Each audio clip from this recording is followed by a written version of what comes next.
It's August 1955, and a baby's born in Messina Memorial Hospital, a little town in upstate New York. And to me, the 50s were the golden years of America. I mean, nobody had to lock their doors. You didn't worry about locking your car up. There was plenty of work. Technology was moving along faster than it had ever moved before, TVs and color TVs and all of the good stuff. Now, unfortunately, though, for that baby that was born, medicine had not taken the jumps that some of the other things had taken in the 50s. The baby cried constantly from the day it was born. They thought he had colic, which is a stomach issue, as some of you know. And after several weeks of observation, they realized that he had a blotch on his hip, and he had a virus that had settled into his hip joint and totally destroyed the ball in the socket in his hip joint, okay? Now, that baby was me, okay? And I was not forced, but it was just it was what life was. My left leg was 4.5 inches shorter than my right leg till I was 45 years old, and I had my first hip replacement. I've had 17 major surgeries in my life, okay? But I limped really bad, okay? And I had very little mobility. Now, if you grew up in the 50s, you kind of know this. There was no political correctness back then. Mom and Dad didn't have a lot to do with the kids. I remember we'd get kicked out of the house at 8 in the morning, and they'd say, be back at night, before it got dark. So, we'd go out and play sandlot ball, and I'd be the last guy picked every time. They wouldn't give me a glove, and they beat me up if I dropped the ball. They made fun of me. They called me names. I mean, you can imagine, and again, especially in the 50s, because it was the way things were. Now, I don't know why, but I never allowed it to bother me or to take hold of me and mold how I was. It's funny how our minds, our conscious minds, can block out things that are traumatic in our lives.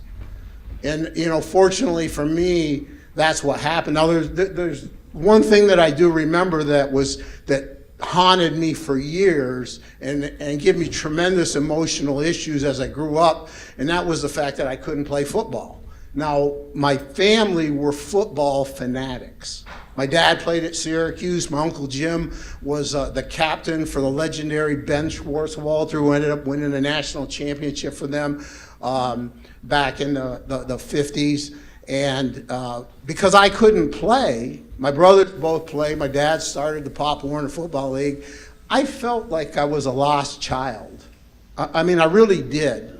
And but you did what you could. And I remember as I got older, I used to think, boy, I'm lucky that I wasn't born in Sparta in the old days, because they might have put me out in the mountain and let the wolves eat me.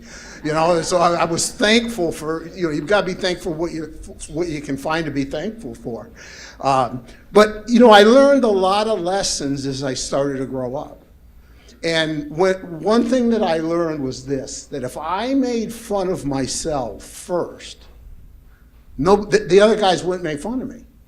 So I developed the mentality that I was going to be the funniest guy there was. I was going to make a joke, and I was in high school. I was the funniest guy there was. To me, high school was the greatest time of my life, and I had tons of friends, tons of girlfriends, and I never thought of how I was, and really nobody ever said anything to me.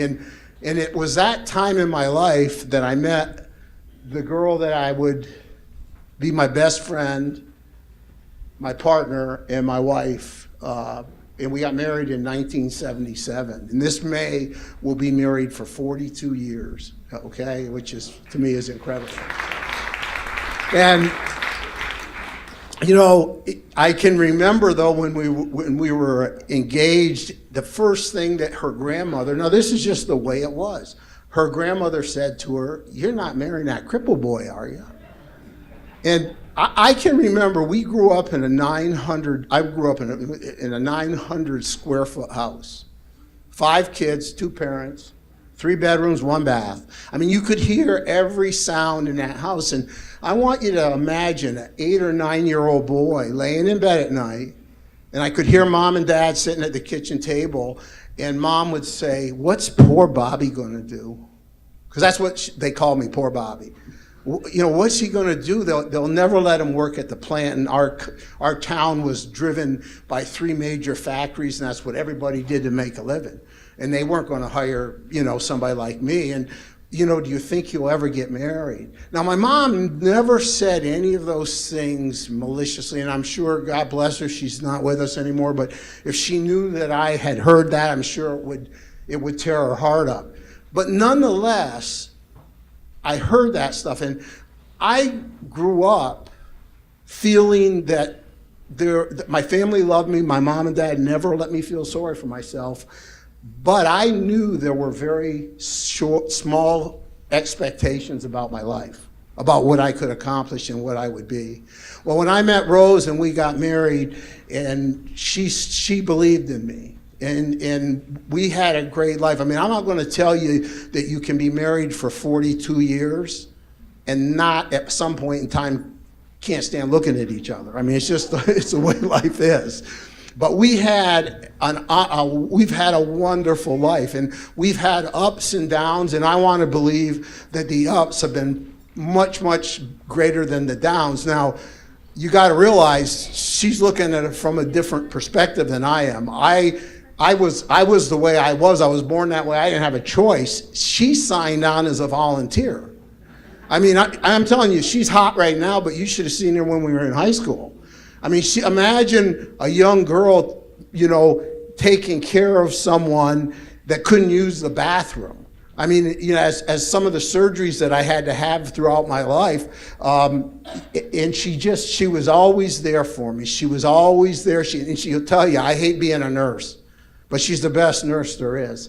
And, you know, I look at our lives, and I've had a great career. I've been very successful in business, and I've written a couple books, and we've raised a great son, and we've done just wonderful things. Well, part of the thing that we grew into and we came to love was the game of golf. Now, let me say this is a very bad thing when you got to worry about being able to beat your wife in golf, but that's the way it was. And we love to play, okay? In fact, we don't consider it a vacation if there's not a casino and a golf course. That's the way we look at it, okay? So we were just engulfed with the game, and I was living in West Virginia, Rose and I had 7 managers. I was in a financial services business as a manager, and I had won a trip from Rose and I to this incredible place called Woodlands, Nemacolin's the Woodlands. It was a golf and spa resort, 2 golf courses, 2,000 square foot in southeast Pennsylvania. Absolutely just unbelievable, okay? So I'm in the office with my managers, and we're leaving for this trip on Friday, and I think it was Tuesday. And we're going through whatever we were going through, and the door opens. And there stands one of my clerical staff, and she's got her head down, and her feet are kind of moving, and I could tell she was very nervous. So I said, "Carrie, is everything okay?" And she goes, "Yeah, the man from the golf called." Now, that was a funny way to say it, but I knew what she meant, because if you played at a good golf course, a lot of times they'll call and see if you need clubs or whatever. And I said, so she still stood there, and I said, "Well, what did he want?" And she said, "He needs to know your handicap." Now, for you folks that don't golf, a handicap is a numerical calculation that tells you of your ability, okay? Now, poor Carrie didn't have any idea what it meant, and I knew she didn't. So I said to her, I said, "What did you tell him?" Because I knew she didn't know what my handicap was. And she, head down, shuffling her feet, "Well, I told him you limp." I thought I was going to pee my pants, okay? I mean, The guys were dying, okay, and unfortunately, poor Carrie thought they were laughing at me. She felt sorry for me. They didn't realize that they were kind of laughing at her. But it was hysterical, especially if you were there, okay? So, like Tina Turner's song, "What's Love Got to Do with It?" Okay? Well, several months later, I'm driving down the road from a meeting, and I get thinking about the story, and I start laughing. Every time I think about it, I laugh, okay? But I thought to myself, in all of the years that as I grew up, even as a child, I knew that people knew that there was something different about me. I knew there was, but no one ever, until that day, had looked me in the eye and used the word handicap. Ever. I never would say the word until just recently because I was never going to allow myself to get into that position. So I'm driving on the road thinking, I'm laughing, and I go, am I handicapped? Rose should have told me. I mean, why would she have even married a guy who's handicapped? I mean, with all, she signed on for this. I mean, I shouldn't have been successful because, you don't, when you have problems like that, you're not. And I realized right then and there, guys, it was like a bolt of lightning hit me in the heart. I understood what true love was.